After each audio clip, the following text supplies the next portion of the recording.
ও কালী কালী মহাকালী, ভয় দূর করো মা কালী। তোমার নামে বলি আজ, ভূত প্রেত নিপাত যাক।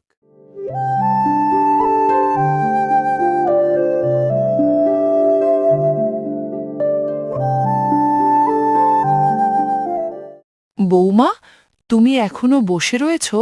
সন্ধ্যা হয়ে এলো, মাঠে গরুটা বাঁধা রয়েছে। তাড়াতাড়ি গরুটা নিয়ে এসো। মনে রেখো, পাশেই কিন্তু শ্মশান ঘাট, জায়গাটা কিন্তু ভালো না। আম্মা, আমি এখনই যাচ্ছি, আপনি কোনো চিন্তা করবেন না।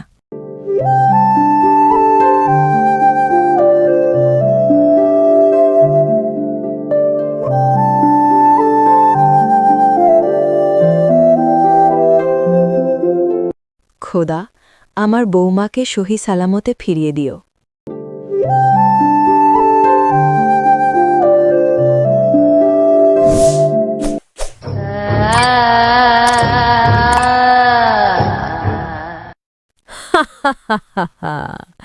আমি এই বনের পেতনি ভূত, আমার এলাকায় নববধূ।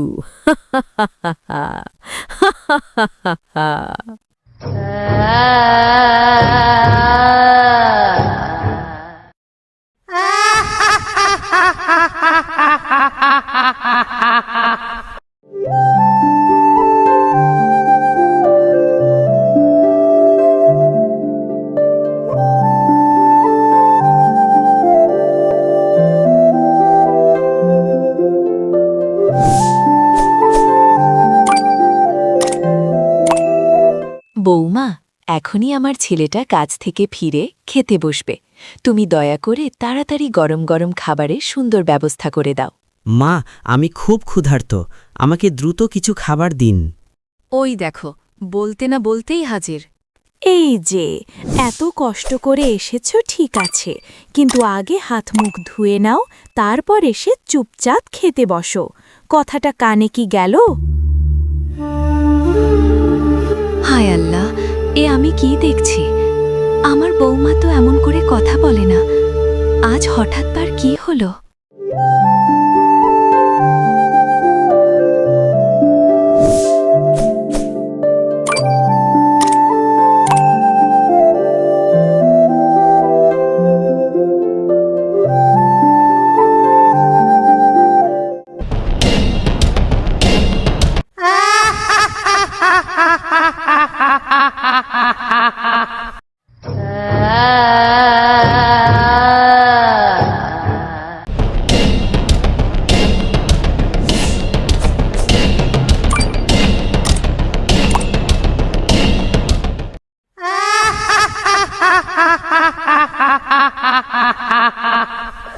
হায় আল্লাহ, আমি এগিয়ে দেখছি, এক্ষুনি ছেলেটাকে জানাতে হবে।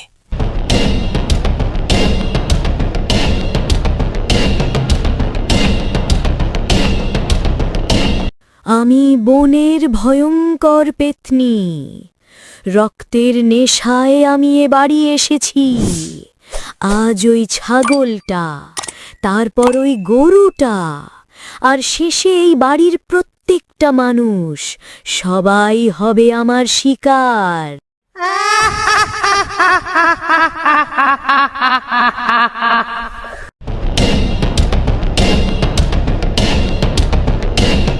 দয়া করে উঠো বাবা, তুমি এভাবে শুয়ে থেকো না, আমার সাথে কথা বলো। কি হয়েছে মা, তুমি এত রাত্রে? আর তোমার বৌমাও বা কোথায়? আরে, এটাই তো বলতে এলাম, চল বাইরে গিয়ে দেখো, বৌমাকে মনে হচ্ছে ভয়ঙ্কর ভূতে ধরেছে। তাড়াতাড়ি চলো, দেখি কি হয়েছে। সাবধানে আয়, কথা বলিস না।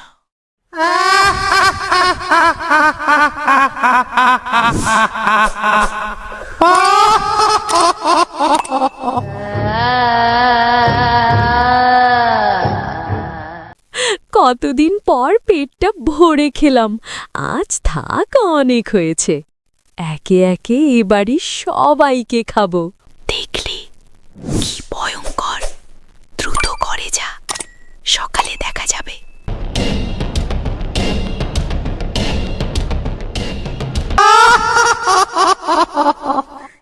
অনেক হয়েছে, টের পাওয়ার আগে ঘরে যাই।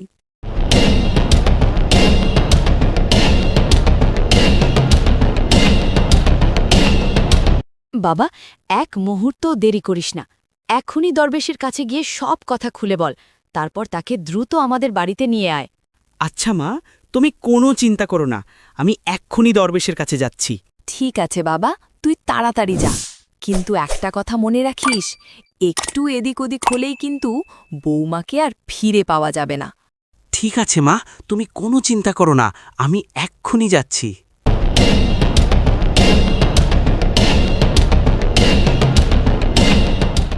দরবেশ বাবা, আপনি আমাকে বাঁচান, আমার যে বড় বিপদ।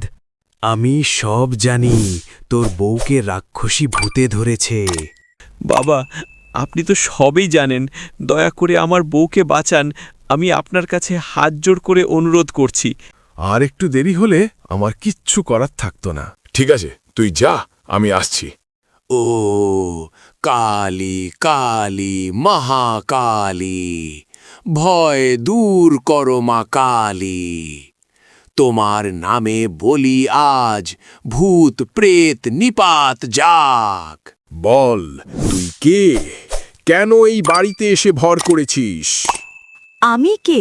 আপনি কি বলতে চাচ্ছেন? আমি তো এই বাড়িরই বউ। তুই এ বাড়ির বউ নোস, তুই এক রাক্ষসী বুনো ভূত। শেষ বাড়ির মতো বলছি, সত্যি স্বীকার কর, না হলে এমন শক্ত মন্ত্রে তোকে বন্দি করব যে তুই আর কোনো দিন মুক্তি পাবি না। না, তুমি আমাদের বউ নও।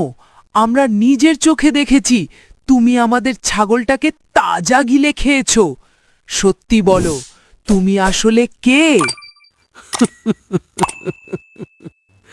সত্যি যখন জেনে গেছিস, তাহলে চুপচাপ দূরে সরে যা, না হলে তোদেরও আমি ওই ছাগলটার মতো এক নিমিষেই শেষ করে দেব।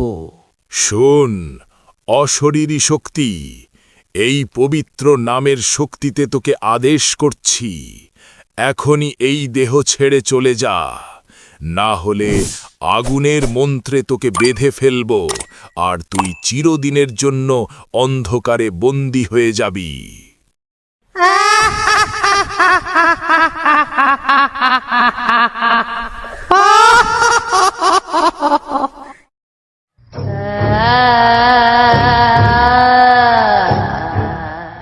দরবেশ বাবা, আমি আপনার কাছে হাত জোড় করে ক্ষমা চাইছি। দয়া করে আমাকে মাফ করে দিন। তোকে মাফ করতে পারি, তবে এক শর্তে। তুই এখান থেকে 7 সমুদ্র 13 নদীর ওপারে চলে যাবি, আর কোনো দিন আমার এলাকায় পা রাখবি না। ঠিক আছে বাবা, আমি কথা দিচ্ছি। আজ থেকে আমি চিরদিনের জন্য আপনার এলাকা ছেড়ে চলে যাচ্ছি, আর কোনো দিন ফিরে আসব না। এরপর সেই অশুভ শক্তি চিরদিনের মতো 7 সমুদ্র 13 নদীর ওপারে চলে গেল। তারপর থেকে রহিমের সংসারে নেমে এলো শান্তি আর সুখের আলো। সব দুঃখ কষ্ট মুছে গিয়ে তারা আবার নতুন করে জীবন শুরু করল এবং সুখে শান্তিতে বসবাস করতে লাগল।